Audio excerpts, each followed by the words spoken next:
Jesus, amém. Eu tô explicando pra Ângela como que funciona a aula, né? Então, a gente começa com uma música, um louvor relacionado ao tema que a gente vai falar, abordar no dia, né? Hoje foi Isaías 9, a música cantada por Rodolfo Abrantes, né?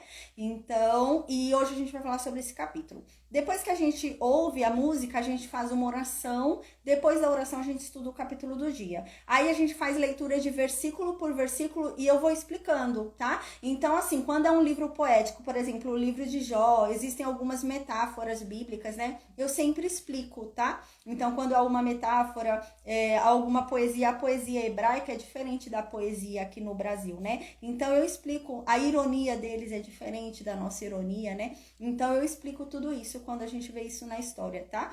E o contexto histórico, tá? Então, eu te convido a ficar até o final da aula para você ver como é que funciona. Hoje a gente vai falar bastante sobre o contexto histórico, porque eu vou ter que relembrar vocês em que momento da história está, para a gente entender o que Isaías está falando, né? Porque agora a gente vai ouvir Isaías falar ali no capítulo 9.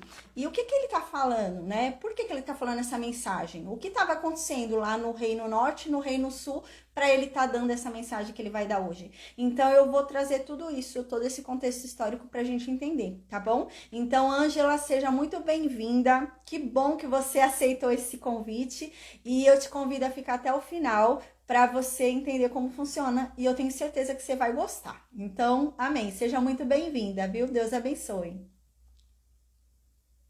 Ô, Glória, amém. Seja bem-vinda, amém. Amém. Amém. Então, gente, a paz do Senhor Jesus a todos. Eu tava aqui explicando pra Ângela, né? Ela tá participando hoje, é a primeira aula dela, então eu tava explicando um pouquinho a mim. A paz pro pessoal do Facebook, do Instagram, do YouTube, a paz pro pessoal que vai ouvir pelo áudio, a paz pro pessoal do Meet, a Natália, a Silvana, a Ângela, a Maria. Amém. A paz do Senhor Jesus a todos. Amém. Glória a Deus, né? A gente ficou um mês aí parado, né? A gente teve que paralisar as aulas aí por um mês, porque eu fiquei ruim, né? Eu tive pneumonia aí, né? Fiquei bem ruim. Eu não tenho parte do pulmão, né? E eu trato uma doença degenerativa. Amém, Maria. Deus te abençoe imensamente, viu? Glória a Deus. Amém. Deixa eu ler aqui. A Maria escreveu, foi muito rápido, eu não consegui ler direito. Deixa eu ver se eu consigo. Aqui. Nossa, Bruna, que alegria grande te ver aqui novamente. Agradeço muito a Deus pela sua vida. Estava muito preocupada com você, mas graças a Deus deu tudo certo. Glória a Deus, amém, amém, gente. Deus é bom, né? Como vocês sabem, eu trato uma doença degenerativa, né? Eu faço tratamento lá no Hospital das Clínicas. Eu não tenho parte do pulmão, porque essa doença já pegou parte do pulmão, né? E, gente, eu peguei pneumonia, né? E os médicos, eles me alertam sempre para eu não tomar friagem, para eu não tomar chuva, né? Porque a única causa de morte nessa doença que eu trato é pneumonia. É advinda de pneumonia, uma complicação vinda de pneumonia. Então, e eu, gente, toda vez que eu peguei pneumonia, né, esses anos que a gente tá fazendo esse estudo, é a terceira vez que eu pego, né? As outras 2 vezes eu tive que internar. A gente paralisou aqui a aula por um mês também, das outras 2 vezes, né? E agora aconteceu, né? Eu tive que tomar 3 antibióticos, eu tava com uma resistência bacteriana e, gente, o negócio foi feio, eu tava tossindo sangue, né? A minha cor tava totalmente diferente, sabe? Eu tava bem abatida, eu ainda não tô muito bem, você vê que minha cara ainda tá meio abatida, né? Mas eu tava muito pior, tava muito abatida, tava sem voz, eu tossia, saía sangue, né? Eu tava com um muco marrom, com sangue velho, sabe? Então tava bem ruim mesmo, gente. E assim, antes da gente começar a aula de hoje, né? Foi o que eu venho falando, né? Nesses 16 livros que a gente já estudou, que a gente já finalizou, né? Ao longo desses estudos que a gente vai fazendo, né? Esses 3 anos de estudo que a gente vem fazendo desde o ano de 2021. A gente não tem que se perguntar o porquê, né? É aquela questão de Jó, né? Por quê, por quê, por quê, por quê, né? Deus pode tudo, né? Deus cura, mas a soberania dele é incontestável, né? Então, basta nos deixarmos nas mãos dele, né? E confiarmos nele, né? A Bíblia diz isso, para nós colocarmos a nossa esperança nele e aceitarmos o que ele quiser, aceitarmos a vontade dele, né? E a Bíblia diz que quando nós colocamos nossa esperança nele, nós jamais somos frustrados. Deus jamais decepciona quem coloca a esperança nele, né? E é isso que eu quero falar, né? Às vezes as pessoas ficam meio desanimadas, caem na fé, porque elas não sabem enxergar o milagre, né? Tem um momento na Bíblia que tem um profeta, até um livro é um salmista. Ele para um determinado momento da vida dele e ele para olhar só as coisas ruins. Ele para potencializar só o que ele não tem. Só as coisas ruins, né? E ele quase cai na fé por causa disso. E ele diz que o segredo é você olhar os mínimos detalhes. Porque às vezes a gente espera grandes milagres e Deus está fazendo pequenos milagres no dia a dia. E a gente está esperando aquele grande milagre e a gente acaba caindo na fé. Porque às vezes aquilo que a gente tanto espera, às vezes não acontece, né? Tem uma cantora, né, que é uma música que eu gosto muito. Essa música se chama O Milagre Sou Eu, né? É a Eixa, né? E ela tem uma música chamada O Milagre Sou Eu. E o filho dela, ele faleceu, né? E ela, gente, ela orou muito ali, né? Insistiu muito pela vida do filho dela. E ele faleceu com leucemia. E no final, essa música diz isso. Essa música diz, nem sempre Deus vai fazer o que eu quero. Mas eu aceito o que ele quiser. E eu entendo que no final das contas, o milagre sou eu. Eu sou um milagre porque eu estou aceitando a vontade dele, ainda que não seja a minha. Eu aceito o não dele, né? E a gente vem falando já sobre isso muito tempo durante esse estudo, né? A gente lembra, Jesus lá no Getsemane, ele foi aperfeiçoado pelo maior nível de obediência que existe, né? A Bíblia diz que Jesus Cristo ele foi aperfeiçoado através da obediência. E o maior nível de obediência que Jesus experimentou foi ali no Getsemane. No Getsemane, Jesus, ele não queria morrer. Jesus, ele estava com muito medo. A Bíblia diz que ele estava com tanto medo, que ele não conseguia nem orar. Ele pediu para os apóstolos orarem por ele. E ele com medo, tremendo, não conseguia ali orar por si mesmo. Que ele transpirava sangue, né, de tão atordoado que ele estava. E ele falou, Senhor, se for possível, passa de mim esse cálice. Jesus estava com muito medo. Jesus estava falando, eu não quero esse fim para mim. Jesus estava falando, eu não quero sofrer isso. Jesus estava dizendo, eu não quero passar por isso. Mas Jesus disse, mas que seja feita a tua vontade. E, gente, qual foi a vontade do Pai? Que ele sofresse o que ele sofreu. E o maior nível de obediência de Jesus foi esse. Ele foi aperfeiçoado nesse maior nível que existe, que é a obediência ao não. Obediência ao não de Deus. Quando Deus te diz não. Quando Deus te diz não, você vai fazer birra e vai falar, então eu não quero mais você, vou procurar outro Deus. Esse é o maior nível de obediência que existe. É você permanecer com ele quando ele te fala não. E acreditar que o não dele é pro seu bem. Que coisa, né? Engraçado, eu falei já isso, né? Quando a gente estava aprendendo sobre Jó, eu perdi meu bebezinho, meu segundo bebê, né? Eu perdi o Gabriel com 5 meses, aí quando eu estava dando aqui a aula sobre Jó, eu estava grávida de 2 meses e perdi meu bebezinho. E ele ficou 30 dias dentro da minha barriga sem o coraçãozinho bater. E eu dava aula aqui, né? E eu não queria dar aula. Não queria. Eu já falei isso pra vocês, né? Eu não queria. Eu ficava, Jesus, Deus, eu não tô com vontade nenhuma de sentar ali e falar sobre Jó. Nenhuma. E eu com meu filho morto na minha barriga. E eu orava todo dia pra ressuscitar ele, gente. Sério, todo dia eu orava pra ressuscitar, todo dia. E eu orando, e eu falei, poxa, mas que hipócrita eu vou ser. Se eu tô falando sobre Jó, ensinando sobre Jó, um homem que perdeu, né? Se eu não me engano, foram 11 filhos, né? 7 homens e 3 mulheres, 10 filhos, né? Acho que foram 10. Perdeu 10 filhos num dia só. E que hipócrita você ensinar sobre Jó se eu não tô aprendendo com ele, né? Eu falei, não, eu tenho que aprender. E, gente, vocês lembram, né? Enquanto eu ensinava sobre Jó, nossa, eu ensinava aqui, eu tomando pra mim o que estava acontecendo naquele livro. E quando terminou, nossa, eu aprendi muito com aquele livro, né? Muito mesmo, caramba. como eu aprendi. E eu lembro que eu orando, teve um dia que eu tava orando pro meu bebê ressuscitar. E uma moça me ligou. E eu faço atendimento, né? Vocês sabem, eu faço atendimento, pessoas que querem cometer suicídio, que estão em depressão, eu faço atendimento. E nesse dia essa mulher me ligou e ela falou, é uma menina. Ela falou, olha, eu tô aqui na minha escola, tô no banheiro da minha escola com um estilete na mão. Eu quero tirar minha vida, mas algo tocou no meu coração e falou pra eu te ligar. E, gente, aí eu comecei a conversar com ela. Aí eu conversei com ela e graças a Deus ela tá viva, né? Ela tá bem, graças a Deus. Mas naquele momento eu senti, sabe, como se fosse Deus falando comigo, assim. Porque eu tava orando todo dia pro meu bebê ressuscitar, né? Será que realmente é a vida que me importa ou só é a vida do meu filho que me importa, né? E eu senti isso, sabe? E amém, amém. Então, gente, amém. Eu senti vontade de falar isso, né? Amém. Creio que seja útil aí para alguém, em nome de Jesus, amém. Amém, glória a Deus.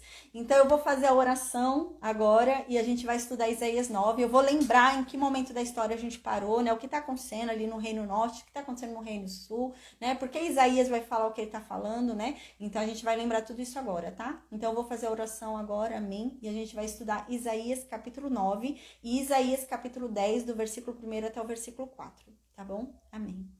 Meu Deus, obrigada, Pai. Obrigada por mais um dia, obrigada por eu estar aqui na Tua presença, por estarmos aqui na Tua presença, Pai, obrigada. Obrigada por essa oportunidade de ouvirmos a Tua voz, de ouvirmos a Tua palavra, Senhor. Que o Senhor venha e fala conosco, que não seja o meu falar, Deus, mas que o Seu Espírito Santo me use pela Sua infinita graça e misericórdia, Deus, que o Senhor me use porque eu não mereço. Mas, meu Deus, que o Senhor use essa oportunidade que o Senhor está me dando para que através da minha vida a Tua verdade seja pregada, Pai. Usa a minha boca, meu Deus, purifique-a e use-a. Me purifique e me use, Deus, em nome de Jesus, assim como Isaías disse. Oh, meu Deus, como o Senhor pode usar uma boca tão impura? Alguém tão impuro como eu, me purifica primeiro. E que assim seja, me purifique, Deus. Para que da minha boca saia somente a Tua verdade, a Tua palavra. Que o Senhor me use, meu Deus, para que eu fale do Teu evangelho, da Tua verdade com ousadia, com intrepidez, Senhor.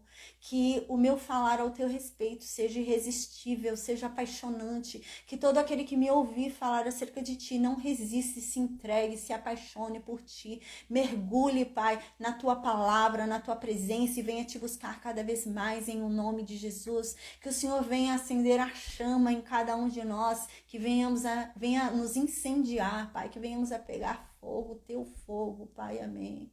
Que venhamos a ser labareda viva, para que todo aquele que tocar na gente também pegue fogo, meu Deus, amém, amém.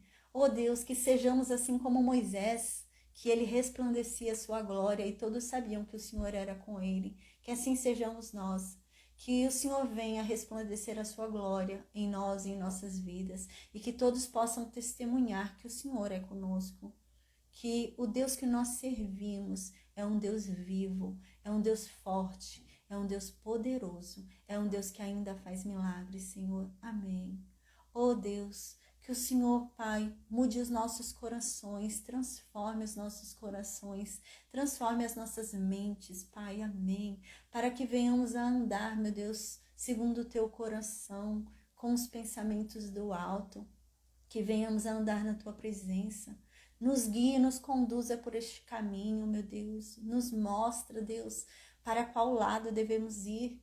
Nos mostra, Senhor, a Tua luz para que venhamos a ser guiados por ela. Porque se o Senhor, meu Deus, nos mostrar a Tua verdade, a Tua luz, nós não nos desviaremos dela, Pai. Porque se algum erro cometemos ainda hoje, é porque desconhecemos, meu Deus, aquilo que deveríamos conhecer, então nos mostra. Nos torna conhecedores, meu Deus, da Tua verdade, porque nós temos prazer em Te agradar, nós queremos ser agradáveis a Ti, nós queremos ter um bom gosto ao Teu paladar, então nos ensina, meu Deus, nos ensina a sermos uvas apreciáveis a Ti.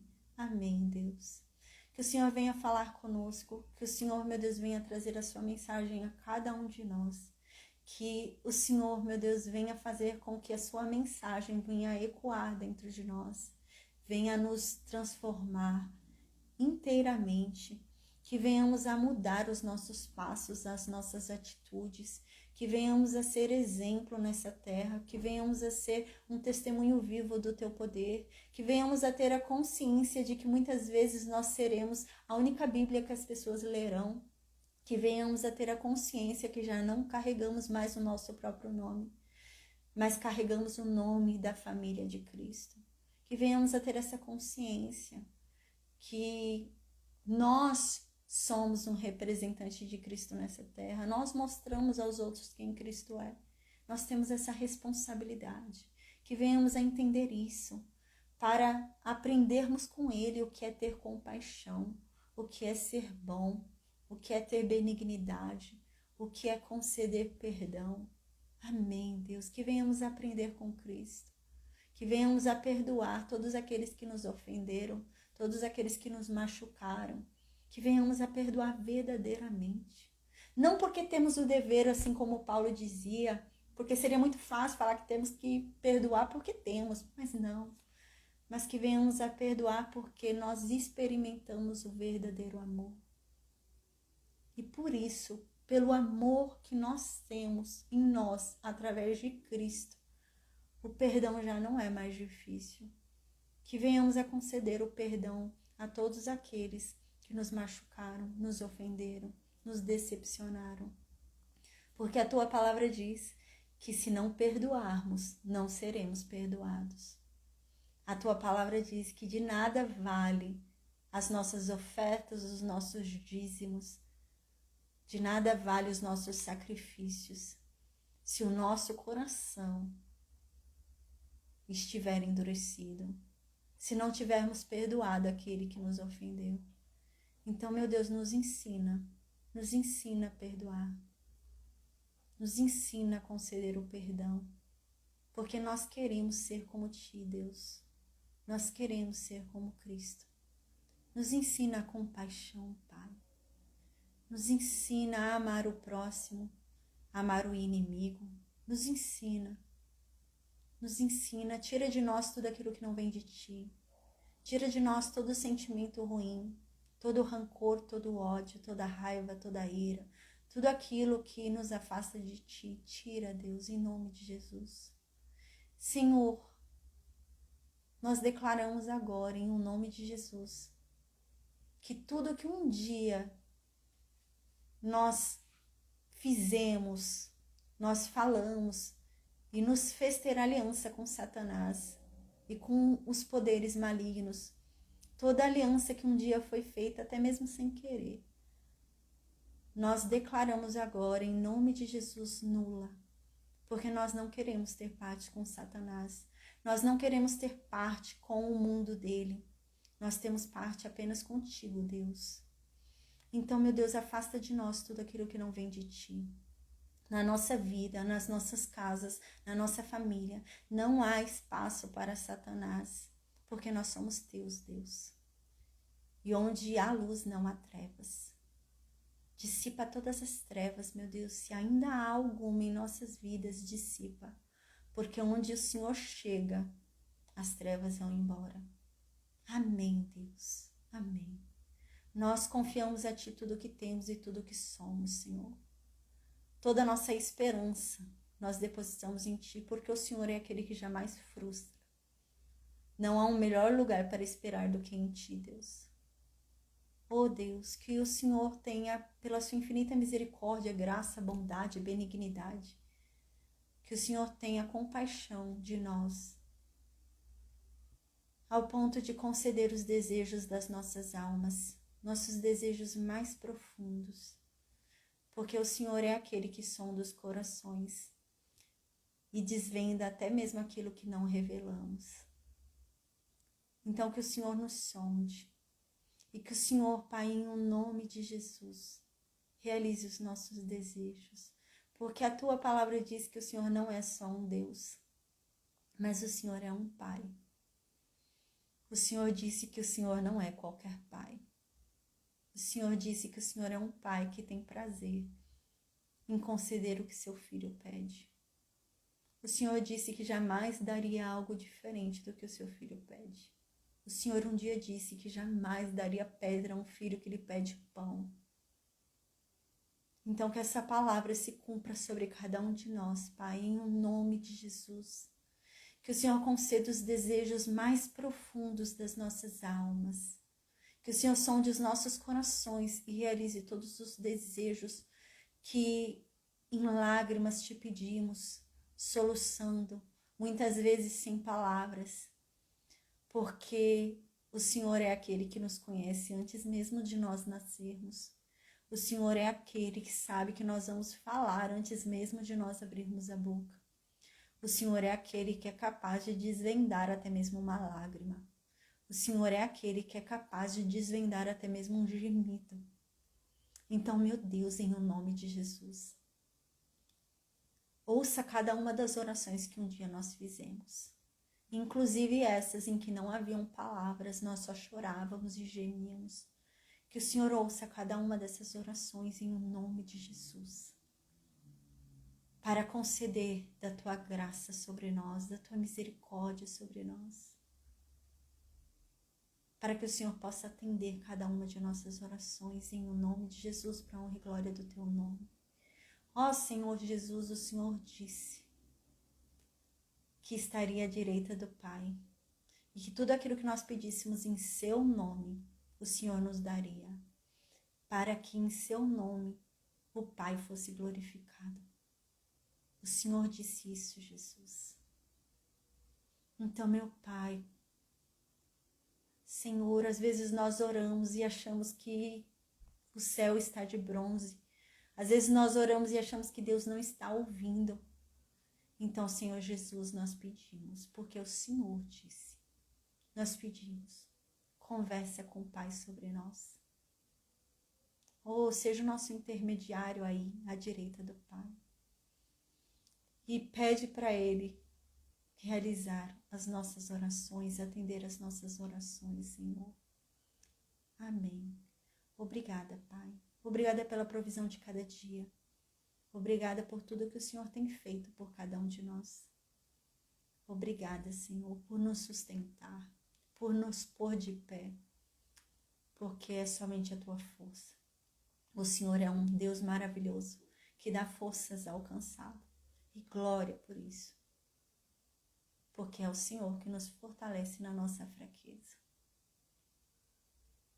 E não há força como a tua. Glória a Deus por isso. Que o Senhor venha nos fortalecer, Pai, nessa jornada tão difícil que é essa vida. Amém. Nos dê sabedoria, Pai, para enfrentarmos as aflições diárias. Nos dê sabedoria para o nosso casamento, para as nossas relações. Nos dê sabedoria, Senhor, em nome de Jesus. Amém. Livrai-nos de todo o mal. Em nome de Jesus. Amém. Amém, amém, amém. Glória a Deus. Amém, amém, amém. Então, gente, vamos lembrar o que está acontecendo aqui na história, né? Isaías 9. A gente lembra que quem está lá no Reino Norte é o rei Peca, tá? Então, o rei Peca tá lá no Reino Norte, né? O Reino Norte a gente lembra que é o reino das 10 tribos, né? Que a capital é Samaria, que vai ser mais pra frente os samaritanos, né? Então, lá no Reino Norte, que são as 10 tribos, tá reinando o rei Peca, que é um rei péssimo, a gente lembra, né? E quem é que tá lá no Reino Sul? Quem é que tá lá no Reino de Judá, na casa de Davi, nas tribos de Judá e Benjamim? Quem tá reinando lá? Acás, descendente de Davi. Foi um descendente horrível, a gente lembra, né? Foi um dos piores reis, se não o pior rei descendente de Davi. A gente lembra que Acás era tão ruim, eu acho que ele foi o pior descendente de Davi, viu? Parando para pensar. A gente lembra que ele foi um rei tão ruim, mas tão ruim, que ele oferecia os filhos dele em holocausto aos deuses, né? A gente lembra que ele queimava vivo os filhos dele, oferecendo ali no holocausto aos deuses. Ele acendia incenso aos deuses, né? A gente lembra que ele fazia tudo isso. Não bastasse tudo isso que ele fazia, a gente vai recapitular agora um pouquinho da história para a gente ver o nível de gravidade, né, pecaminosa dos dois reinos, para Deus fazer o que ele vai fazer. A gente lembra que Acás, ele era tão pervertido, né? Ele estava ali numa situação incentivando o povo de Judá a pecar tanto, que Deus resolveu castigar Judá. Então, como que Deus foi castigar Judá? Deus incitou, né? Deus fez com que o rei do norte, o rei Peca, se aliasse à Síria, com S, né? O rei Rezim da Síria.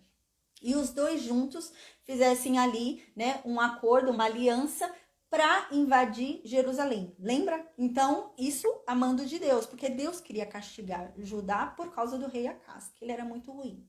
Então, a gente lembra que lá no Reino Norte, o rei Peca fez um acordo lá com a Síria, com S, não é a Síria que vai tomar o Reino Norte, é a Síria com S, e ele fez um acordo lá com a Síria, os dois se uniram, as duas potências se uniram, e foram lá e invadiram o reino de Judá e tomaram algumas terras. A gente lembra que eles começaram a conquistar algumas regiões do reino de Judá realmente. E tanto é que a gente lembra que a Síria, com S, levou cativo um povo para Damasco, do reino de Judá, e o rei Peca, lá do reino de Israel, levou um povo do reino de Judá cativo para Samaria.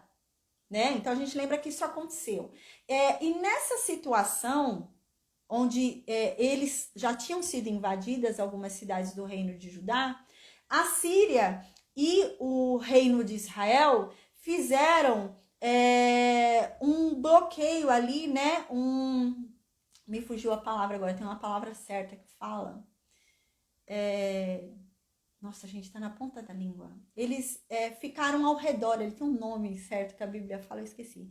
Mas eles fizeram um bloqueio, eles circularam ali toda Jerusalém, tá? Tem um nome, eu esqueci, gente. Eles faziam isso, sabe? Eles circulam toda a cidade e impedem a cidade de sair, né? E uma hora essa cidade se entrega, né? Porque não pode sair para pegar água, não pode sair para pegar animal, não pode sair para nada. Então, você fica ali, é o que vai acontecer com o Reino Norte, a gente vai ver. E eles acabam se entregando. Ele fala, não, eu me entrego, não tem mais o que fazer, eu vou entregar. Cerco, é um cerco, lembrei o nome.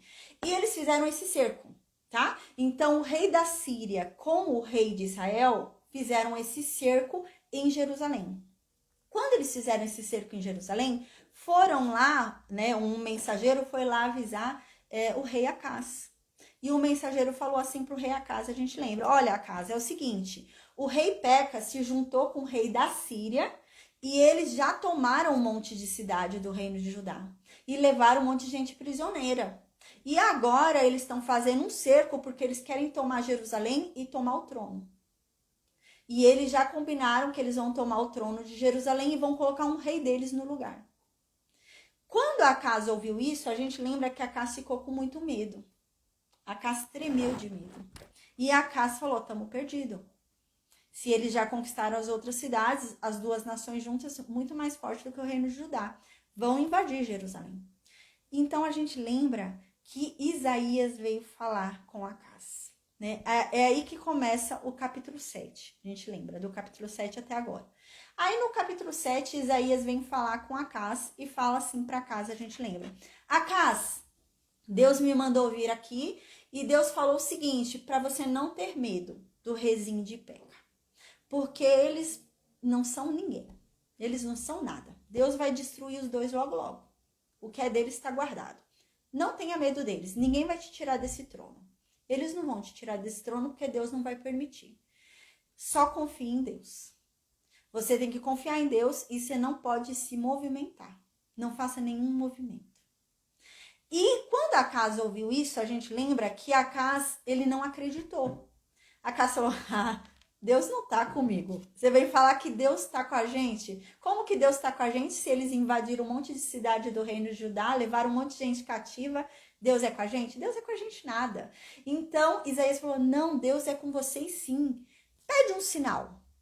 Deus está falando, pede um sinal. O sinal que você quiser, né? É no capítulo 7, 8, por aí, 7 ou 8. Pede um sinal, o sinal que você quer, acho que é capítulo 7. Pede o sinal que você quiser, Acás, que Deus vai fazer. Seja qual for, nos céus, na terra, debaixo da terra, nas águas, o sinal que você quiser.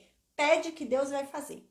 Para você ter certeza que Deus é com você. Já que você está com dúvida que Deus é com vocês, pede esse sinal que você vai ter certeza. E Acás falou, não vou pedir não. não vou pedir não, que eu já acho que Deus não é comigo, ele vai ficar irado, aí vai piorar ainda mais as coisas que estão acontecendo. Aí a gente lembra que a Isaías foi e falou assim, caramba, não é o bastante vocês cansarem os homens, vocês querem também fadigar a Deus? Aí então Isaías fala assim, então Deus agora é que vai dar um sinal. O próprio Deus decidiu que vai dar um sinal para vocês de que ele é com vocês, ele não desistiu de vocês. E o sinal é que a virgem vai engravidar. E que o nome dessa criança será Emanuel, né? Então, o próprio Deus daria um sinal de que ele não desistiu do povo dele. De que ele é com o povo dele ainda. E o sinal é esse, de que a virgem engravidará. E de que o filho dela se chamará Emanuel. E a gente lembra que a gente falou que é Emanuel. Emanuel significa Deus é com a gente. Deus está entre nós, né? Que é Jesus. Então, a gente lembra que Isaías continuou falando para Acás, né? Acás, Deus está com a gente, Acás. Confia, você não precisa fazer nada, Acás. Fica tranquilo no seu trono que nada vai acontecer.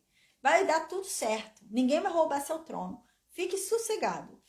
E Acás não acreditava. Acás não conseguia entender que Deus era com eles, né? Então, a gente lembra que no capítulo 8...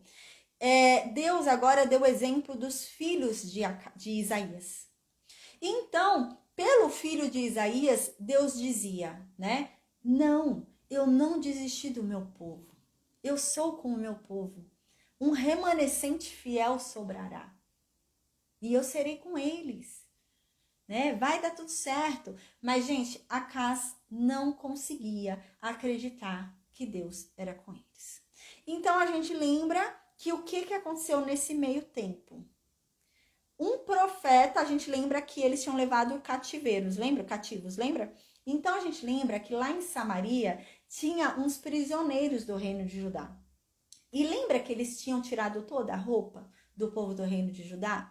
E eles, para humilharem, deixaram eles nus ali, andando até a cidade de Samaria. Eles foram andando pelados para serem humilhados. E quando eles chegaram lá em Samaria, com os irmãos dele do reino de Judá, tinha um profeta esperando eles. E o profeta foi e chegou e falou para o pessoal de Samaria, ali no reino de Israel, né? A gente lembra que estudou sobre isso. Aí o profeta vai e fala, olha, Deus permitiu. Aí não tá isso que eu tô falando agora não tá no livro de Isaías, viu, gente? Eu não lembro se tá no livro de Reis ou no de Crônicas, mas a gente já estudou. Então a gente lembra que quando chegou lá, no meio da cidade, o profeta chegou e falou, olha, é o seguinte, Deus falou que era para vocês irem lá, porque Deus estava usando vocês para castigar Judá, porque Judá estava pecando muito, mas aí vocês acharam pouco o castigo de Deus e decidiram aumentar o castigo de Deus, fazendo eles ficarem pelados, humilhando eles dessa forma, matando eles do jeito que vocês mataram, né? Por que vocês estão fazendo a paz, Elizabeth? Por que vocês fizeram desse jeito? Vocês por acaso se esqueceram que vocês também têm pecados? Agora, por causa disso, Deus está se lembrando do pecado é de vocês. A ira de Deus agora saiu do reino de Judá e está sobre Samaria agora, porque vocês têm mais pecados que eles. Então, quando eles ouviram isso, a gente lembra, e isso Acás lá ainda lá no reino de Judá, não acreditando que Deus era com eles, tá, gente? Então, a gente lembra que quando o povo de Samaria ouviu isso, o povo de Samaria falou, não, vamos devolver eles. Vamos devolver eles. Deus está com raiva agora da gente, vamos devolver. E devolveram. A gente lembra que quando eles devolveram esse povo, eles deram roupa para eles, né? Deram mantimento, cuidaram das feridas e devolveram para o reino de Judá esse povo, tá? E quando aconteceu isso, a gente lembra que as nações ao redor souberam dessa invasão no reino de Judá. E o que as nações falaram? Judá tá fraco, então vamos invadir também. Aí a gente lembra que foi quem lá invadir Judá? Edom e a Filístia. Os filisteus invadiram o reino de Judá e Edom invadiu o reino de Judá. E quando Acás viu isso, Acás não esperou. Acás foi e mandou o tesouro do templo de Deus, né? E o tesouro da casa do rei e dos nobres da cidade, mandou para o rei da Assíria. Não é da Síria com S, é da Assíria com A. Aí ele foi e mandou lá pro rei da Assíria, Tiglat-Pileser, e falou, ó, é o seguinte, eu sou teu servo, e as nações aqui ao meu redor estão invadindo minha terra, vem aqui me ajudar, né? Vem aqui me ajudar com relação a eles, né? Principalmente com relação à Síria aí, ó, eles estão me perturbando. Aí a gente lembra que a Bíblia diz que Tiglat-Pileser, né, ele não foi ajudar Judá. Pelo contrário, ele foi perturbar Judá. Ele tornou a vida de Judá ainda mais difícil. Ele vai começar a exigir impostos de Judá também. E ele vai querer também Judá. Ele não vai virar amigo de Judá, ele vai querer Judá também. Então, na verdade, não foi bom esse pedido de ajuda. Mas a gente lembra que nesse meio tempo, Tiglat-Pileser foi e falou, ah, não, vou invadir lá a Síria. E ele foi e tomou Damasco. Realmente, Tiglat-Pileser da Assíria invadiu a Síria com S e tomou a capital da Síria, que era Damasco, né? Então a gente lembra que ele tomou a capital da Síria, que era Damasco, e levou aquele povo para Kir, conforme a gente já tinha visto uma profecia que dizia isso, que aquele povo seria levado para Kir, né? O povo da Síria.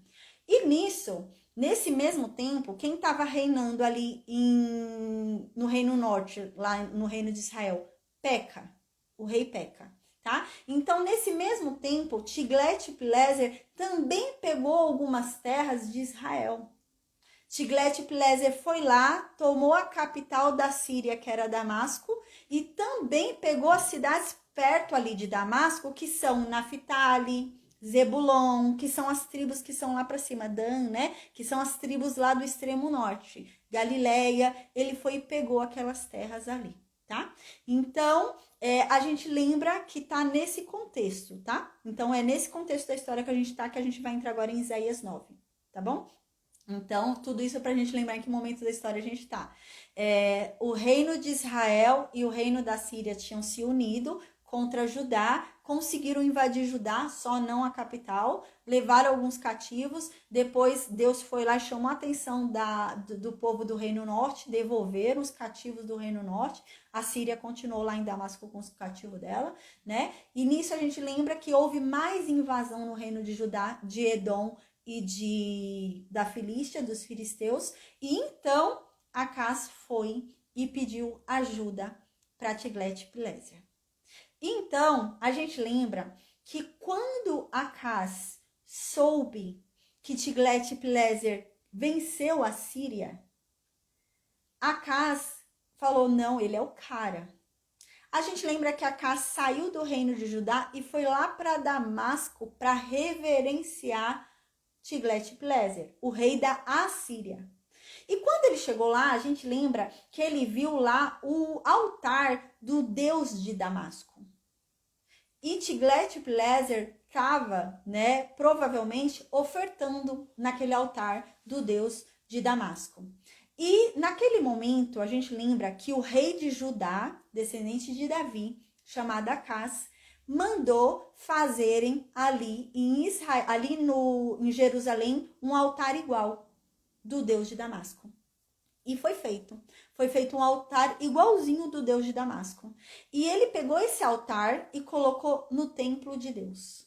E ele tirou o altar de Deus, a gente lembra, né? Tinha lá o altar de bronze de Deus que a gente estudou em Levítico, né? Então, aquele altar de bronze de Deus, que Deus havia mandado fazer desde a época lá do deserto de Moisés, né? Que era o altar onde os sacrifícios diários deveriam ser feitos, ofertas pacíficas, etc., deveriam ser feitos. Então, ele, o rei Acás, né? Pegou esse altar, mandou esse altar ir para o canto e colocou como o altar central no templo de Deus o altar do Deus de Damasco, que ele havia feito.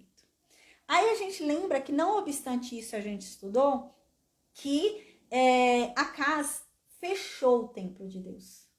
Ele fechou todo o templo de Deus para que ninguém entrasse mais, não houvesse mais trabalho no templo de Deus, né? E tudo isso a Bíblia diz que ele fez para agradar o rei da Assíria. Ele preferiu agradar o rei da Assíria do que agradar a Deus. A gente até falou sobre isso nas últimas aulas, né? Então, a gente lembra que ele estava tão indignado que ele pegou as coisas do templo de Deus e destruiu, jogou no lixo. as coisas que estavam lá no templo de Deus, tá? Então agora, nesse contexto que a gente tá vendo, a gente entra em Isaías 9, tá? Então, Acas era um rei horrível, a gente lembra, né? A gente viu, acabou de ver. Ele destruiu os tesouros lá dentro do templo de Deus, jogou no lixo. A gente vai ver que daqui a pouco eles vão ser recuperados do lixo. Ele foi jogado no lixo, ele destruiu ali, né, as coisas que estavam dentro do templo. O altar de bronze de Deus, ele pôs de escanteio para virar um altar de adivinhação e usou apenas o altar do Deus de Damasco. Tá? E nesse momento, nesse contexto histórico, onde ele pediu ajuda para a Síria, sendo que Deus mandou ele não pedir, que Deus era com ele, não precisava pedir ajuda da Síria, ele pediu ajuda da Síria, né? Mas a Síria o traía, né? A Síria não estava para ajudar ele. E nisso a gente lembra lá do Reino Norte também, nesse desespero aí onde o profeta havia falado com eles, tá? Agora é nesse contexto que a gente volta agora à nossa história. Só para a gente dar uma relembrada, em Isaías capítulo 8, Isaías diz assim, ó: antes que ele fale, a riqueza de Damasco e de Samaria serão levadas pela Assíria. Lembra? A gente vai ver agora o cumprimento das profecias de Isaías. Isaías 8, um bebê estava nascendo. Lembra? Era o filho de Isaías. E Deus havia mandado Isaías ir lá ver o nascimento dessa criança e levar 2 testemunhas, lembra? E Deus havia falado o seguinte, para Acas crer, para Acas acreditar que não precisava do rei da Síria, Acas precisava só de Deus. Então a gente lembra que Deus havia falado assim, olha, antes dessa criança que está nascendo agora começar a falar, o tesouro, o ouro que está na Síria e que está lá no reino de Israel vai ser levado pela Síria. E isso aconteceu. Antes daquela criança falar, mamar, papá, qualquer coisa. Antes dela começar a falar, foi levado. Isso a gente já viu, tá? No segundo livro de Reis, capítulo 16, versículo 9, diz assim: e o rei da Assíria atendeu ao seu pedido, subiu contra Damasco e tomou-a. Levou os habitantes como prisioneiros para Quir e matou Rezim. Aqui é o que eu havia dito, tá? Então a gente lembra que Acas foi lá, mandou ouro para comprar, né, a proteção do rei da Assíria e para que o rei da Síria fosse lá e fizesse alguma coisa com a Síria que estava perturbando ele, né? A Síria com A fizesse alguma coisa com a Síria com S. E realmente Tiglat-Pileser foi lá e tomou a Síria, tomou Damasco, tomou a capital da Síria, né? E é isso que está dizendo aqui que a gente já viu. Aí no segundo livro de Reis, no capítulo 15, versículo 29, um pouco antes, né? Quando a gente estudou sobre o reinado de Peca, diz que Tiglat-Pileser tomou algumas cidades de Israel, tomou algumas cidades do Reino Norte, tomou algumas cidades lá de cima da Galileia, tá? E é importante a gente lembrar isso, porque Isaías 9 agora, Isaías vai falar sobre isso, tá? Então, a gente lembra que lá no reinado de Peca, vamos contextualizar agora. Tiglat-Pileser veio, depois que foi pago lá pelos tesouros do templo de Deus, por Acas, né? Para invadir a Síria. Ele foi lá, invadiu a Síria, tomou Damasco, pegou o povo de Damasco, levou cativo para outra terra chamada Quir, né? E ficou lá no trono tomando conta da cidade, né? E pôs gente lá dele da Assíria lá para morar ali. E nesse meio tempo, enquanto ele havia conquistado Damasco, ele desceu e conquistou também Israel. Ele conquistou também as terras ali da Galileia, do Reino Norte, tá? E isso a gente viu lá no segundo livro de Reis, capítulo 15, versículo 29. Diz assim: nos dias de Peca, rei de Israel, veio Tiglat-Pileser, rei da Assíria, e tomou as terras de Ijon, Abel-Bet-Maaca, Janoa, Quedes, Hazor, Gileade e a Galileia, e toda a terra da tribo de Naphtali. E levou todo esse povo para morar na Assíria, tá? Então agora, dentro desse contexto histórico todo que a gente está vendo, onde Damasco foi tomada pela Síria já, e as terras da Galileia, de Naphtali, ali do Reino Norte, foram também tomadas pela Síria, é que Isaías 9 vem falar agora, tá bom? Então no versículo 1 diz assim, Isaías falando com o povo de Judá. Aí Isaías vem e fala assim com o povo de Jerusalém, o povo de Judá, com aquele povo que estava sendo, né, subordinado a Acaz, esse rei horrível que era o rei Acaz, que a gente já falou. E diz assim Isaías: mas a terra que estava angustiada não permanecerá mais em trevas. Nos primeiros tempos, a terra de Zebulon e a terra de Naphtali, elas foram desprezadas. Mas, nos últimos tempos, ela será glorificada ao longo do caminho do mar, além do Jordão, lá na Galileia dos gentios. Isaías está falando sobre Jesus. Isso se cumpre lá no Novo Testamento, no Evangelho de Mateus, que diz realmente que Jesus foi morar lá na Galileia. E é isso que está falando aqui. Gente, vamos lembrar um pouquinho o que era a Galileia? Por que todo mundo, a gente vai ver no Novo Testamento, porque quando Jesus chega, né, um dos apóstolos, inclusive, fala: tem alguma coisa boa que pode vir da Galileia? É por isso. O que acontece? Gente, ninguém queria morar na Galileia. As terras do extremo norte, ali, Naphtali, Dan, Zebulon, Galileia, eram as terras que ninguém queria. Primeiro que eram terras de fácil invasão. Era divisa. Era terra ali de fronteira. Então, fronteira é facilmente invadida. Ninguém queria morar ali. Tem uma outra coisa muito importante para a gente lembrar. Na época de Salomão, lembra que Salomão, ele tinha uma parceria com o rei de Tiro, né? Se eu não me engano, era Irão o nome do rei de Tiro. Ele tinha uma parceria com o rei de Tiro. E lembra que o rei de Tiro mandou, né, a madeira, mandou o material para construir o templo de Deus? E Salomão ficava construindo, o rei de Tiro mandando, lembra disso? Aí o rei de Tiro estava interessado em receber um pagamento bom, né? Salomão, o rei mais rico. E então, lembra que Salomão foi e pegou umas terras da Galileia para dar de pagamento para Irão? A Bíblia diz isso, que quando Salomão foi pagar Irão, Salomão falou o seguinte: olha, eu vou te dar umas terras lá da Galileia como pagamento pelo que você deu, né? Deixa eu só pôr aqui para carregar. Como pagamento pela sua ajuda, eu vou te dar umas terras lá da Galileia. Gente, era muita terra, não era pouca terra, não. Ele ia dar bastante terra lá da Galileia para Irão. Lembra o que Irão falou? Irão falou: eu não aceito isso. Que pagamento é esse? Você vai querer me dar terras, esse monte de terra que não é nada? Esse monte de lugar nenhum? Ele falou um monte de coisa assim, Irão, na época que Salomão havia oferecido a terra da Galileia para ele. Gente, essa era uma terra muito desprezada. Ninguém queria. Era realmente a terra que foi muito humilhada, né? Ninguém queria essa terra. E fora isso, era muito invadida. Igual agora, quem é que estava lá morando na Galileia? Lembra? A Síria tomou a Galileia, a gente acabou de ler. Por isso que eu falei para a gente fazer aquela leitura. Quem estava morando lá? O pessoal da Síria. Porque Tiglat-Pileser tomou a Galileia. Lembra? A gente acabou de ler aqui. Então, Tiglat-Pileser, ele tomou a Galileia. Ele tomou a Naphtali, ele tomou toda aquela parte ali do norte. Então, era uma terra muito desprezada. Era uma terra que era invadida, era sempre invadida. A Síria invadia, a Síria invadia, todo mundo invadia. Ninguém queria aquelas terras. E é isso que está falando aqui no versículo 1. Antigamente, aquela região da Galileia, a região de Zebulon, a região de Naphtali, ela foi muito desprezada. Ela foi muito humilhada.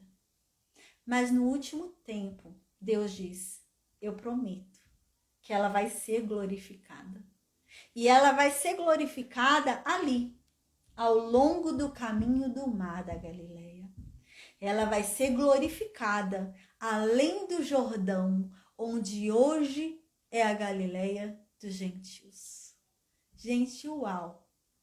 Caramba, né? Que extraordinário. Deus está falando aqui sobre Jesus. E realmente, isso se cumpre em Mateus capítulo 4, versículo 15. E o próprio livro, o próprio Evangelho de Mateus diz isso. Quando você vai ler Mateus capítulo 4, versículo 15, diz: e Jesus então foi morar na Galileia para se cumprir o que o profeta Isaías havia dito. E ele ficou morando na Galileia. Foi para Cafarnaum, depois foi morar ali na Galileia para se cumprir isso daqui que está sendo falado no versículo 1. Uau! Caramba, né? Então, é isso que Deus está dizendo aqui. A gente lembra que está vindo, né, de uma guerra onde Acas não acreditou em Deus. Acas está achando que Deus não é com eles. E Deus está dizendo, não, eu sou com o meu povo. E essa terra que hoje está sendo humilhada, eu digo, ainda vai ser glorificada. Eu não esqueci do meu povo. Eu sou fiel ao meu povo. Eu vou resgatar o meu povo. É isso que Deus está querendo falar ali para Acas, né? Mas Acas não escuta. Agora, no versículo 2, Deus diz assim: o povo que caminhava em trevas viu uma grande luz. Sobre os que habitavam na região da sombra da morte, a luz brilhou. Que lindo. É claro que isso daqui aponta para Jesus e nós, né? A sombra da morte que nós estávamos. Nós estávamos à sombra da morte antes de conhecermos Jesus. Hoje nós estamos, né, à vida, diante da vida, porque Ele é a vida eterna. Mas antes nós estávamos diante da morte.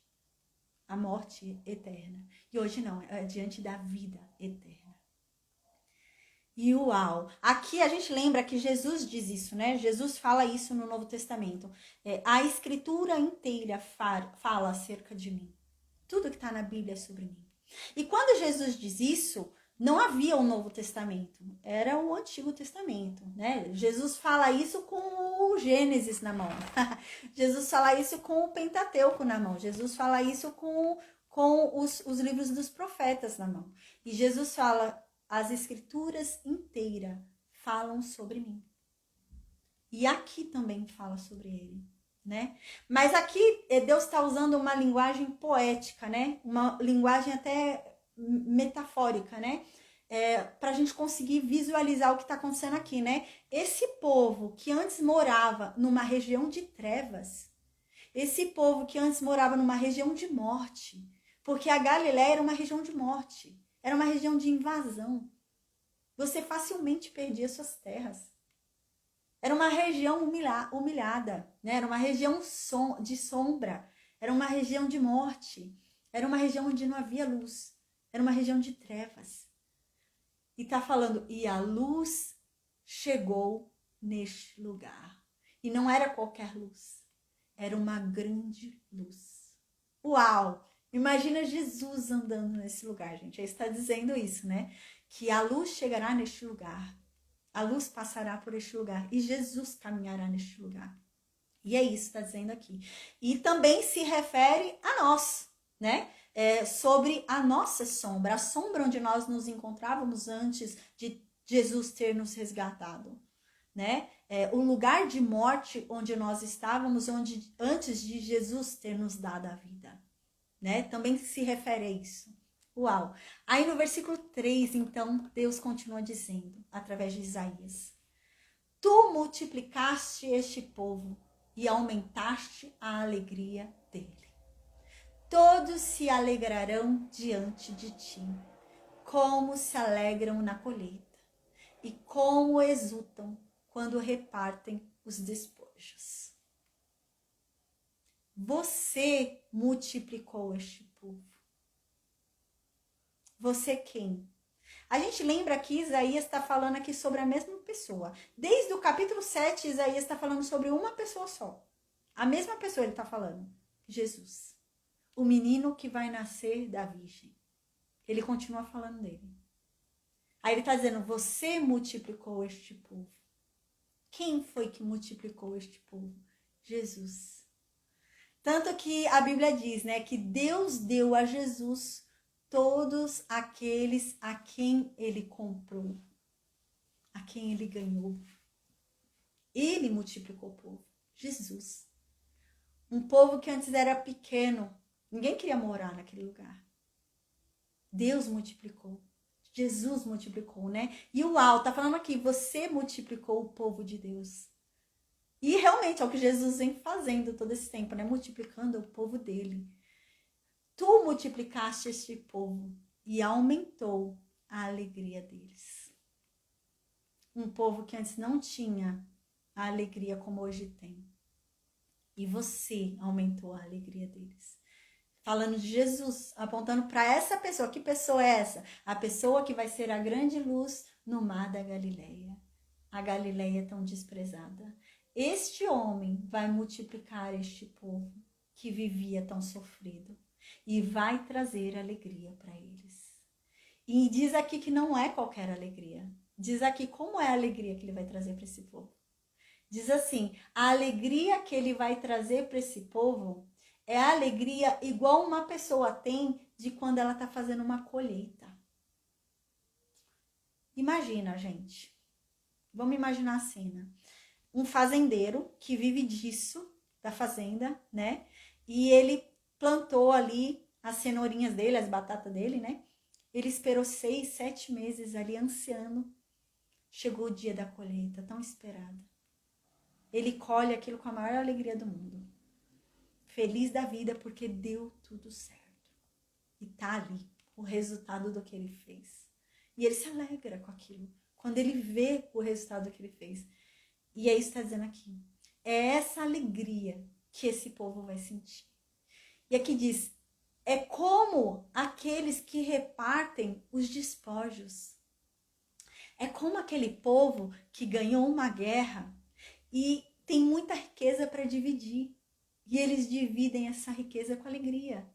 É nessa alegria que esse povo vai estar. Esse homem vai trazer este tipo de alegria para esse povo. A alegria de alguém que está recebendo algo que é muito precioso. Algo que é muito esperado. E que é muito valioso, né? Uau! Aí no versículo 4 diz... Tu arrebentastes as correntes de escravos. Quem? O menino. O menino que nasceu da Virgem. Que andou lá pela Galileia. A Galileia tão desprezada. Ele arrebentou as correntes dos escravos. Quebrou o bastão com que eles eram castigados. Acabaste com o inimigo que dominava esse povo. Assim como no passado, o Senhor acabou com os midianitas. Quando foi esse daqui que Deus está falando que acabou com os midianitas? Foi na época de Gideão, gente. A gente estudou, né? Gideão e os midianitas, lembra? O negócio ali foi feio, a opressão era muito séria, lembra? Ao ponto de Gideão tá malhando o trigo no lagar, lembra? Que eu até expliquei sobre isso na aula. Era muito sério, né? Era um lugar que não era para malhar trigo ali, né? E ele tava malhando ali trigo escondido, né? Num lugar totalmente que não tinha que ser por causa da opressão, tamanha opressão que tava tendo. E quando houve a libertação daquela opressão, lembra como foi feita? Foi através de Deus. E é isso que Isaías está dizendo para Acaz. Acaz, você não precisa da Assíria. Acaz, você não precisa de cavalo. Acaz, você não precisa de armas. Você precisa de Deus, Acaz. Gideão venceu os midianitas. Não foi pela arma.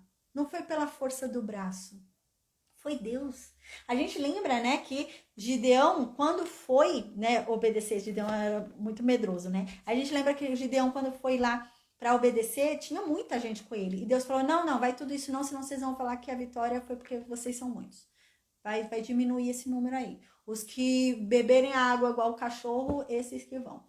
E só 300 foram. Lembra? Aí, Gideão e os 300, né? Aí, quando chegou lá, os 300, gente, e era o acampamento, não era só os midianitas, eram midianitas e outras nações, né? Juntas, elas estavam tudo juntas. Era muita gente mesmo. E só 300 homens, né? Mas Gideão foi. E os 300 também. E eles cercaram o acampamento, a gente lembra, e Deus havia mandado para eles ficarem com um vaso na mão, com uma tocha, né? E uma trombeta. E era para eles tocarem a trombeta e ficar com a tocha na mão e tocar a trombeta. E, gente, vocês lembram? Eles fizeram isso, tocaram a trombeta, ficaram com a tocha na mão e gritaram. E nisso, lá dentro do arraial, eles se mataram. Gideão e os 300 não ergueram uma espada. Eles ficaram em volta ali e eles se mataram lá dentro. Aí depois eles começaram a fugir deles mesmos, eles se matando, eles começaram a fugir. Aí Gideão foi com os 300 matar os que sobraram. Mas a maior parte dos que morreram foi por Deus. E é isso que Acas está querendo, e é isso que Isaías está querendo falar para Acas. É isso que Isaías está falando para Acas aqui. Porque Acas não está entendendo. Deus havia falado, eu sou com vocês, não precisa ter medo. Eu não vou deixar que tirem você desse trono, Acas, mas você tem que me servir. Vocês têm que se arrepender. E Acas não acreditava em Deus. Acas achava que Deus não podia vencer. E é isso que Isaías está falando. É igual com Gideão. Deus venceu Acas. E Deus vai vencer de novo, mas você tem que crer, tem que acreditar. É nesse sentido, né, que Isaías vem, que a gente lembra que o contexto aqui é que Isaías está falando com Acas.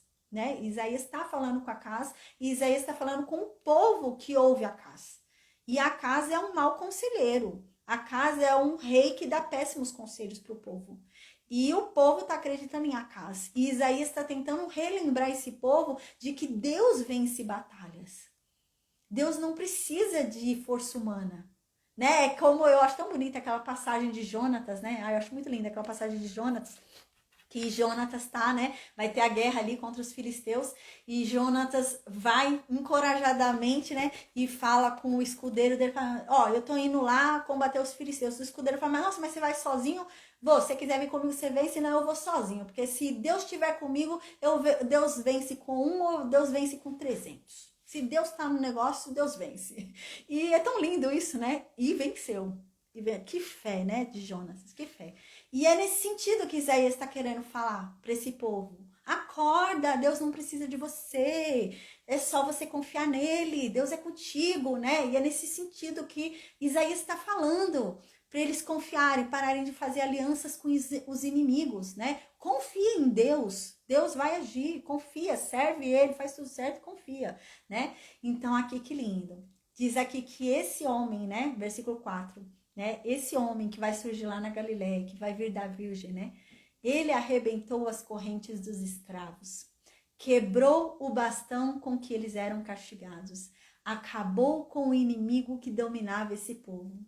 Assim como no passado, Deus havia acabado com os midianitas. Tamanha alegria é desse povo que está sendo liberto por esse homem. Uau! Imagina a alegria de Israel quando foi liberta da opressão dos midianitas, né? A gente lembra, quando chegava a época de colheita de trigo, os midianitas vinham e roubavam, né? Lembra disso? O povo ia lá, plantava o trigo, na hora de colher, eles vinham bem na época da colheita e pegavam todo o trigo. E o povo passava fome, o povo não tinha o que comer, porque eles roubavam tudo. Então, por isso que a gente lembra, né? Que Gideão estava malhando o trigo no lagar, né? Então a opressão era muito grande. E quando eles conseguiram sair dessa opressão dos midianitas, imagina a felicidade deles. Uau, imagina a felicidade desse povo, de ter sido liberto disso, né? Dessa opressão toda. E aí está dizendo aqui, a libertação que esse homem vai dar é nesse nível. Vai quebrar correntes de escravos nesse nível. Ele vai acabar com o inimigo que dominava você, nesse nível. A tua alegria vai ser nesse nível. Uau! Aí no versículo 5 diz aqui, porque toda bota que o guerreiro usa, o tumulto da... Porque toda bota que o guerreiro usa, o tumulto da batalha e toda veste revolvida em sangue serão queimadas. Servirão de pasto ao fogo, né? Aqui tá dizendo, né? Lembra, na época dos midianitas, Deus venceu. Foi o que eu acabei de explicar. Eram 300 homens ao redor do acampamento ali das nações. Não era só Midian, eram outros acampamentos juntos, né? Eram vários acampamentos juntos. E sem levantar uma espada, sem levantar uma arma, Gideão e os 300 venceram. Ali dentro do acampamento, eles se mataram sozinhos, eles não fizeram nada. Eles só estavam ali com a tocha na mão e a trombeta na mão e pronto, né? E ficaram ali parados. E não fizeram nada. E é isso que está dizendo no versículo 5. A libertação que esse homem vai trazer é assim. não é na espada. Você não vai precisar erguer espada. Vai ser como a deles. Porque diz aqui, porque toda bota que o guerreiro usa, né, toda veste de guerreiro, não vai ser usada. Você não precisa. Na verdade, essas vestes de guerreiro, né, essas roupas, botas, né, vão ser colocadas no fogo, vão servir como lenha para fogo, não vão ser usadas. Porque ele é pacífico. Ele vai fazer tudo sozinho. É a libertação pacífica dele, né? E é isso que o povo não vai entender no Novo Testamento. A gente vai ver, né? O povo não vai... Os judeus, eles não vão entender isso no Novo Testamento. E é por isso que eles soltam Barrabás, né? Eles não entendem isso. Quando a Bíblia diz que viria um Messias, e esse Messias reinaria para sempre, né? E o povo dele, né, seria um povo que seria grandioso como ele, né, o rei dos reis, e o povo dele seria soberano também, né, e seria um reino ali, né, inigualável. Quando fala tudo isso, né, o que eles esperavam, os judeus? Esperavam que Jesus viesse com uma espada e matasse os romanos, né, e virasse rei, e virasse o Império Israelita, o Império dos Judeus, né? E Roma não virasse mais potência. Era isso que eles esperavam. Eles esperavam espada. Eles esperavam um homem que viesse com espada. Eles esperavam um guerreiro. E então vem Jesus, que em vez de lutar, dá outra face. Né? Vem Jesus, que em vez de lutar, ele sai falando sobre amor. E é isso que está dizendo aqui, né? É essa a libertação que ele vai dar. É uma libertação que vai trazer muita alegria, sim. Só que não requer luta da tua parte, não requer espada. Não requer esse tipo de coisa, não, da sua parte, não. Na verdade, tudo isso vai ser queimado. Por quê? Porque o evangelho de Cristo é diferente.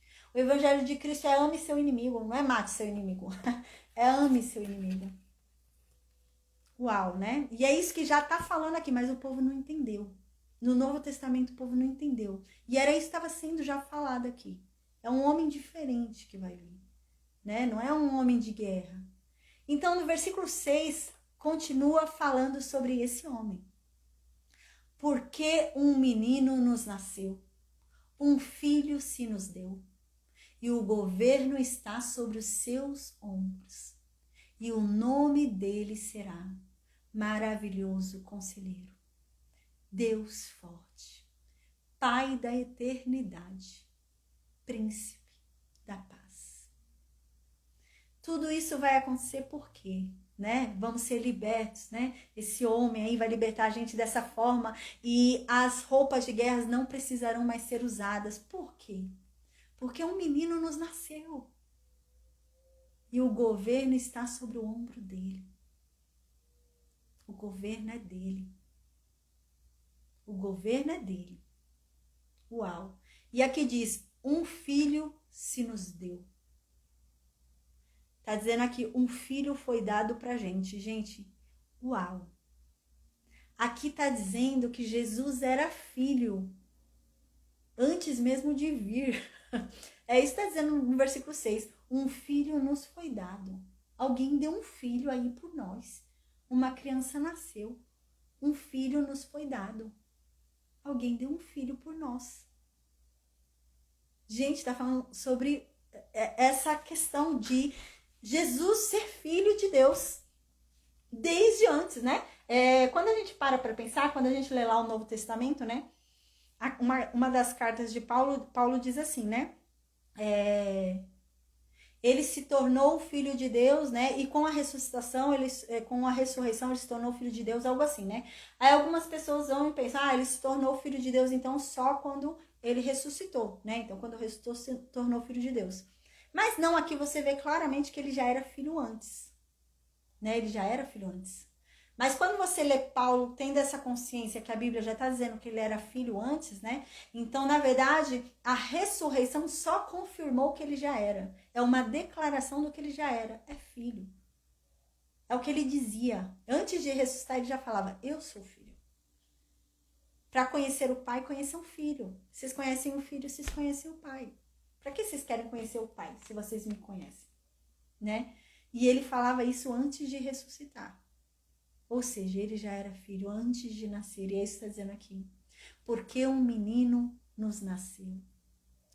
Esse menino que nasceu também é nosso. É nossa alegria. É uma alegria o nascimento desse menino para a gente. Um filho nos foi dado. Deus nos deu o filho dele. E o governo está sobre os ombros desse menino. O governo é dele. Deus deu o governo para esse menino. E o nome desse menino será Maravilhoso Conselheiro. Ele não é qualquer governante. Ele não é qualquer rei. Acas era um rei que tinha conselhos ruins. Acas era um rei que não sabia aconselhar seu povo. Mas esse rei aqui que a Bíblia está dizendo, ele sempre tem conselhos bons. Ele é um maravilhoso conselheiro. Ele tem conselhos ótimos. Ele é um rei bom. Ele é um conselheiro maravilhoso. E não só isso. Ele é um Deus forte. Ele não é fraco. Ele é um Deus fortíssimo. Vence qualquer coisa. Não há nada que o vença. Ele vence tudo. Ele é um Deus forte. Tudo isso está falando sobre Jesus. É um maravilhoso conselheiro. Ele é um Deus forte. Pai da eternidade. Gente, aqui quando fala pai da eternidade, não é que ele é pai de Deus, né? Não tá falando que ele é pai do pai, né? Não, ele é pai da eternidade. Ele é filho de Deus, né? Ele é filho de Deus. Mas ele é pai da eternidade. O que é ser pai? É ser provedor. Quando eu sou mãe, sou pai, o que eu fiz? Eu dei origem a algo, certo? Você dá origem a alguma coisa. E aqui está dizendo que ele deu origem à eternidade. E gente, ele é o provedor da eternidade. Ele é o provedor da vida eterna. Ele é a origem da vida eterna. Ele é o Pai. Sim, ele gerou a vida eterna. A vida eterna só foi gerada através dele. Foi por causa do sacrifício dele que a vida eterna foi gerada. E por isso que aqui está dizendo que ele é o Pai da eternidade. Porque ele gerou a vida eterna. Uau, que legal, né? E príncipe da paz. Uau. Ele é rei, né? Aqui no hebraico a palavra príncipe, ela quer dizer governador, governante. Então tá querendo dizer que ele é um governador de paz. Tá querendo dizer que o reino dele é um reino de paz, é um reino pacífico. Não é um reino igual a Acas quer que eles guerreiem. Porque Deus está falando para Acas, não guerreia, Acas, fica quieto. Não chama a Síria, Acas, confia em mim. Mas Acas está querendo fazer aliança e sair para a guerra. E Deus está falando, não faça guerra. Mas Deus está dizendo, esse rei que vai nascer, esse rei que eu vou fazer nascer, o reino dele vai ser de paz.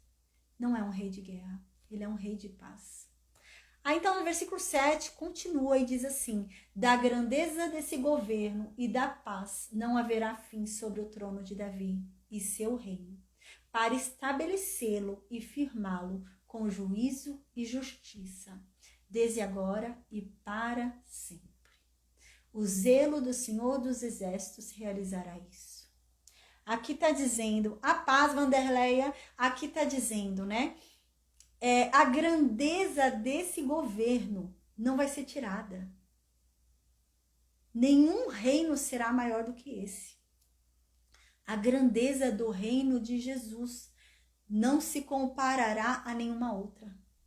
Não há uma outra grandeza como a grandeza desse governo, desse reino. Não haverá nenhuma outra igual. E a paz não haverá fim sobre o trono de Davi. Não é uma paz temporária. A paz, Karina, não é uma paz temporária como foi a paz no tempo de Salomão. É uma paz para sempre. É isso que Deus está dizendo. Quando ele vier e reinar, a paz vai ser para sempre. Porque o reino dele é de paz. Não haverá mais guerra. E o reino dele será de... Vanderlei, a paz do Senhor Jesus, seja bem-vinda. Eu vou pedir para você colocar, por favor, no mudo, tá? Que volta o eco da minha voz. Aí no finalzinho da aula... obrigada. Aí todo mundo libera no final da aula. Obrigada, amém. E aqui diz, né? E da paz não haverá fim sobre o trono de Davi e seu reino, né? Gente, Jesus está reinando agora? Não. É isso que está dizendo aqui. Não tá. Aqui está dizendo que esse reino acontecerá quando ele sentar no trono de Davi. Está dizendo isso aqui no versículo 7. Da grandeza desse governo e da paz haverá fim sobre o trono de Davi e seu reino. Hoje ele não está no trono de Davi. Ele está à direita do Pai. Lá no trono dos céus. Do lado do trono de Deus, né? Ele está lá. Mas não é o trono de Davi. Quando é que isso vai acontecer? Quando ele voltar. Quando Jesus voltar, é que isso que está dizendo aqui vai acontecer. Aí ele vai sentar no trono de Davi. Aí ele vai reinar como descendente de Davi. E o reino dele vai ser um reino de paz. Não vai ter guerra.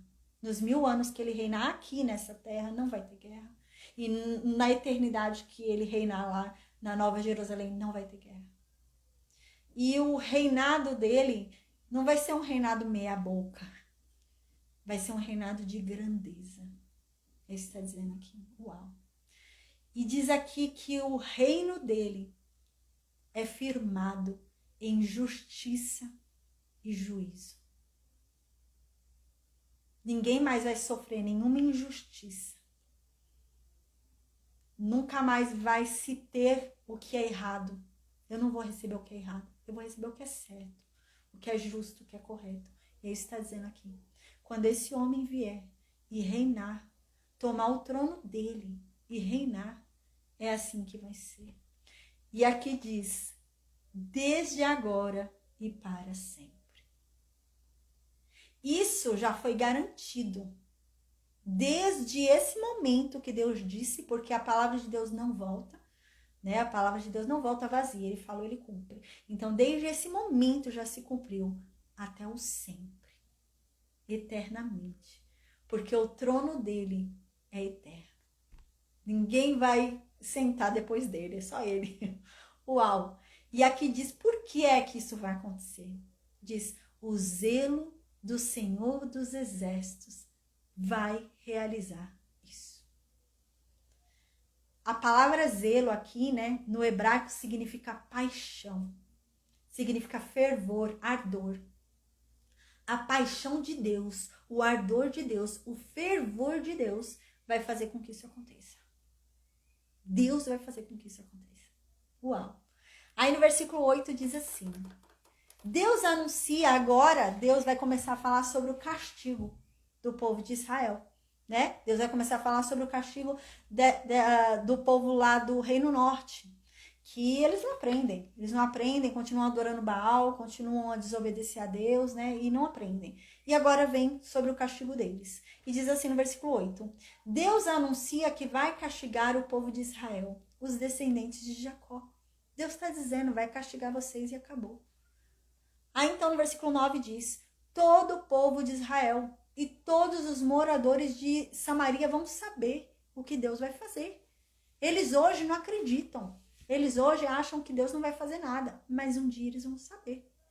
Hoje, aí no versículo 9 diz, hoje eles ficam todos orgulhosos, todos vaidosos lá, dizendo, né? No versículo 10 diz o que eles dizem. Lembra o que aconteceu no Reino Norte? Para a gente entender o que eles estão falando no versículo 10? No Reino Norte, houve a invasão da Galileia. Lembra? O Tiglat-Pileser tomou a Galileia e deve ter destruído ali algumas cidades, né? E é isso que vai dizer agora no versículo 10. Quando eles olham para a situação deles, o Reino Norte, quando eles veem as cidades destruídas, cidades tomadas, né? O povo levado cativo para a Síria, uma parte do povo já da Galileia, quando eles veem isso, eles falam, as casas que a gente fez antes foram destruídas, né? Mas a gente constrói novas e melhores. Dessa vez, vamos fazer um bloco mais forte. Vamos fazer um tijolo mais forte dessa vez. Aí ninguém derruba, né? E é isso que diz no versículo 10, que eles ficam falando isso.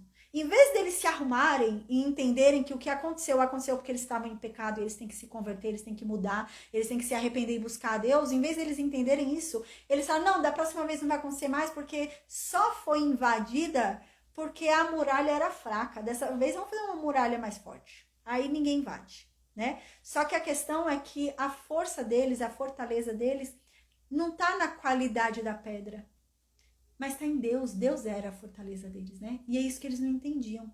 Aí no versículo 10, Deus diz isso.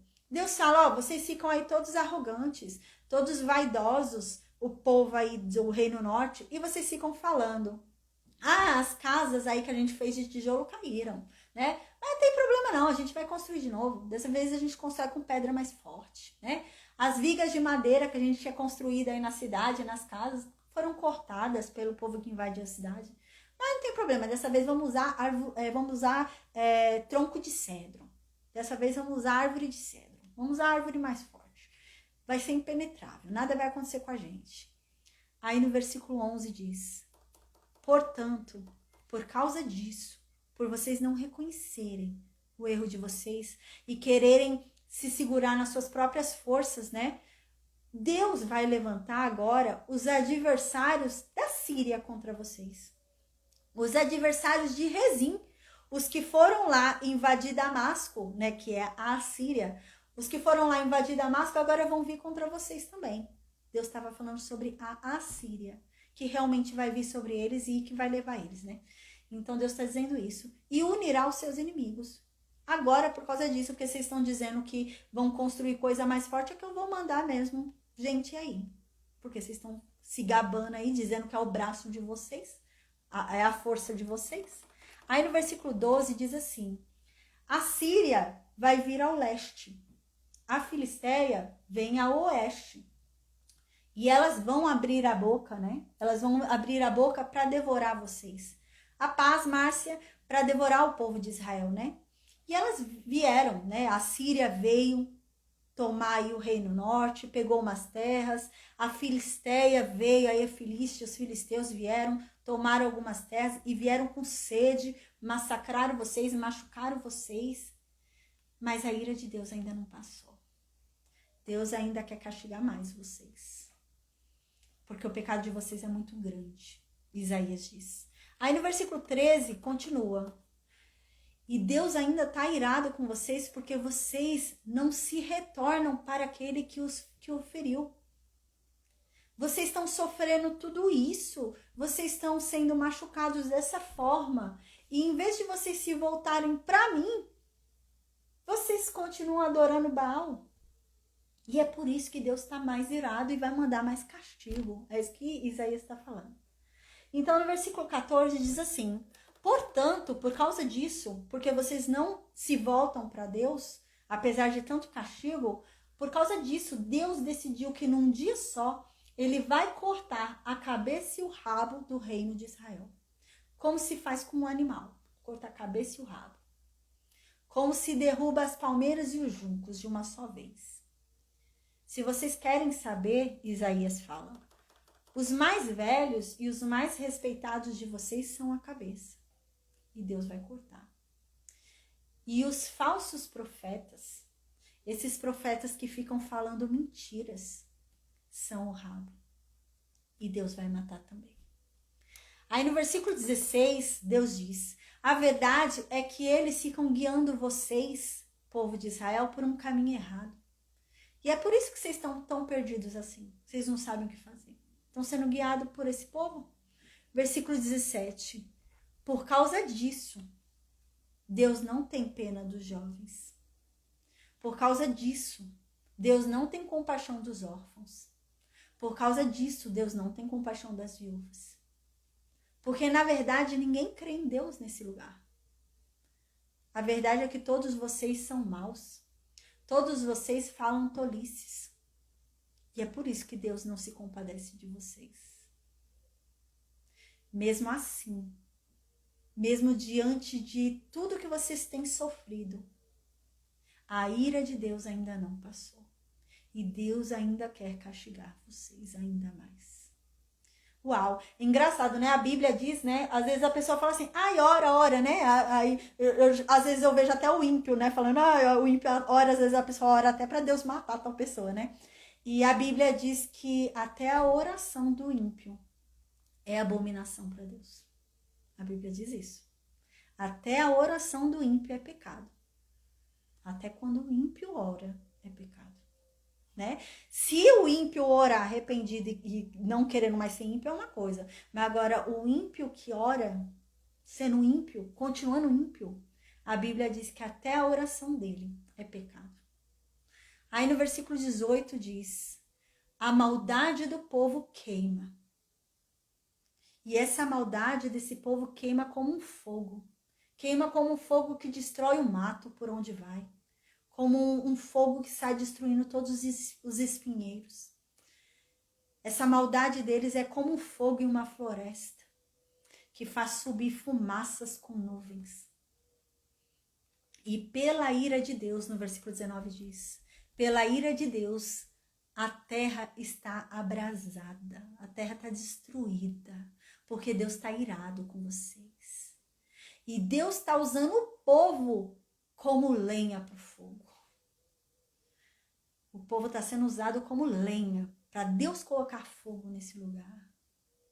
Ninguém poupará ninguém. Aí no versículo 20 diz, se abocanhar pela direita, você ainda vai estar faminto. Se comer pela esquerda, você não vai se saciar.